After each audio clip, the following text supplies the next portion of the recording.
రాజులకు రాజు ప్రభులకు ప్రభు అయిన యేసుక్రీస్తు నామమున మీకు శుభములు. ఈరోజు దేవుడు మనకు అనుగ్రహించిన వాగ్దానము ప్రవక్త అయిన యెషయా రాసిన గ్రంథము 60వ అధ్యాయము 5వ వచనము. నీవు చూచి ప్రకాశింతువు, నీ గుండె కొట్టుకొనుచు ఉప్పొంగును, సముద్ర వ్యాపారము నీ వైపు త్రిప్పబడును, జనముల ఐశ్వర్యము నీ యొద్దకు వచ్చును. ప్రియులారా, ఈ వాగ్దానమును గురించి మనం పరిశీలించినప్పుడు నీవు చూచి ప్రకాశింతు. ఏమి చూచి ప్రకాశిస్తావంట? నీకు జరిగిన కార్యములు. ఏ కార్యములు? వాక్యములో ఉన్నటువంటి కార్యములు, అద్భుతాలు, వాగ్దానములు క్రియారూపకంగా నీ జీవితంలో జరుగుట నీవు చూచినప్పుడు నీవేం చేస్తావంట?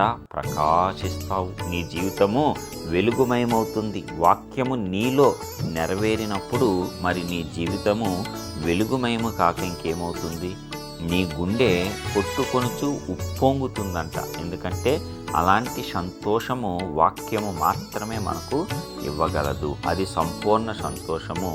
అది క్రీస్తులో ఉన్నటువంటి సంతోషము. అది మాత్రమే నిన్ను నన్ను కూడా ప్రకాశింపచేయగలదు. మన గుండె కొట్టుకొని ఉప్పొంగేటట్లు, దేవుని కోసము కీర్తించేటట్లు మనలను చేయగలదు. ఇంకా వాక్యము నీలో నెరవేరినప్పుడు నీకు సమృద్ధి అనేది జరుగుతుంది. ఎందుకంటే ఆత్మ వర్ధిల్లుచున్న కొలది అన్ని విషయాలలో నీవు వర్ధిల్లుతావు. అంటే ఐశ్వర్యపరముగా కూడా నీవు వర్ధిల్లుతావు. ఐశ్వర్యపరంగా నీవు వర్ధిల్లినప్పుడు నీవు అన్ని రకాలుగా ఆనందంతోనూ సంతోషముతోనూ గుండె ఉప్పొంగేటువంటి మహా ఆనందంతోనూ నీవు నీ కుటుంబము నింపబడతారు. దాని ద్వారా దేవుణ్ణి మహిమపరుస్తారు. ఎందుకంటే నీవు ఉన్నతంగా జీవిస్తే దేవునికి కూడా మహిమే కదా. నీవు దరిద్రతలో జీవిస్తే ఆయన నీ కోసము దరిద్రుడైనటువంటిది వృధా అయిపోతుంది, వ్యర్థమైపోతుంది. కాబట్టి క్రీస్తు మన దరిద్రతను ఆయన తీసుకొని మనలను ధనవంతులుగా చేశాడు శిలువ మరణం ద్వారా. వాక్యలేఖనం స్పష్టంగా దాన్ని తెలియజెప్పుతుంది.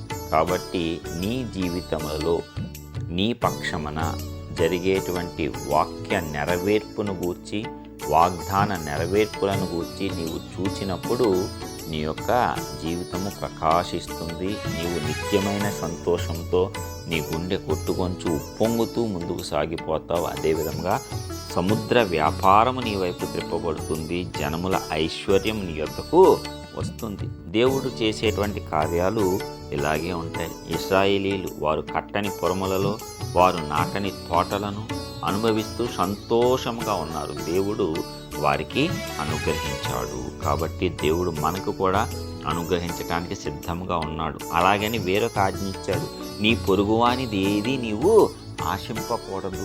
ఎద్దునైనా గాడిదనైనా చిన్నదైనా సరే నీవు ఆశింపకూడదు. దేవుడు నీకిస్తాడు. అబ్రహాం అలాగే ఆశించలేదు. 5 రాజుల సొమ్ము, కొల్ల సొమ్ము, దోపుడు సొమ్ము. యాక్చువల్గా అబ్రహాముకు అధికారం ఉన్నది, తాను జయించి తీసుకొచ్చాడు కాబట్టి.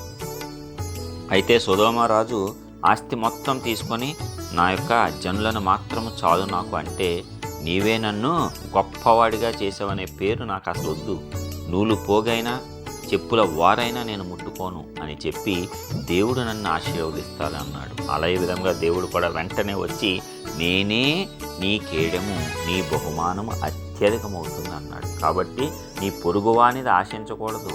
దేవుడు జనముల ఐశ్వర్యం నీ వద్దకు తెచ్చేలాగా చేస్తాడు. అప్పుడు నీవు తీసుకో దేవుని శక్తితో. అంతే తప్ప నీ అంతటి నీవు ఆశించి తీసుకునేది వేరు, దేవుడు అనుగ్రహించేది వేరు. ఇక్కడే అపవాది అనేకులను మోసపరుస్తాడు. ఈ విషయంలో చాలా జాగ్రత్తగా ఉండాలి. లేకపోతే దేవుడు జన్మల ఐశ్వర్యం నాకు ఇచ్చేస్తానన్నాడు కదా అని చెప్పి ప్రతి ఓడి మీదకి నీవు అన్యాయంగా పోయి వాడిని నీవు బాధించి దోచుకోకూడదు. అది మరలా దేవుని దృష్టిలో పాపము, నేరమైపోతుంది.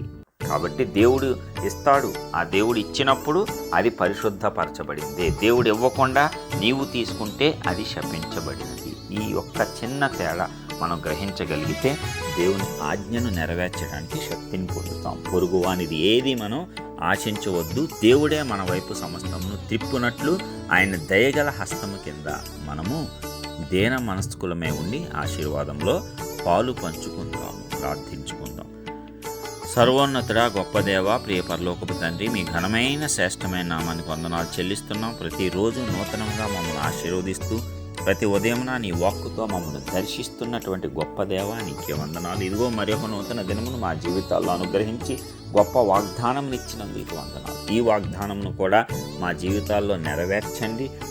నీ వాక్య ప్రకారము, నీ వాగ్దానముల ప్రకారము మా జీవితాలలో నీవు చేసే అద్భుత ఆశ్చర్య మహత్కార్యములను, సూచక క్రియలను చూచి మేము ప్రకాశించినట్లు మా యొక్క గుండె కొట్టుకొనుచు ఉప్పొంగుచు నీవు చేసిన మేళ్లను బట్టి నీకు కృతజ్ఞతాస్తుతులు చెల్లిస్తూ మా యొక్క దరిద్రతను తీసివేసి అద్భుతంగా ప్రభువా, వ్యాపారమా, ఉద్యోగమా, చేతి పన, ఏ పని అయినా నీవు మా వైపు త్రిప్పి ఆశీర్వదించి నీ ఆశీర్వాదంతోనే మేము ఆశీర్వదింపబడేటట్లు దోచుకోకుండా, అన్యాయం చేయకుండా నిజాయితీగా ఆశీర్వాదంలో పాలు పంచుకునే కృప అందరికీ అనుగ్రహించి యేసు పరిశుద్ధ నామమున ప్రార్థించి పొందుచున్నాం పరలోకపు తండ్రి.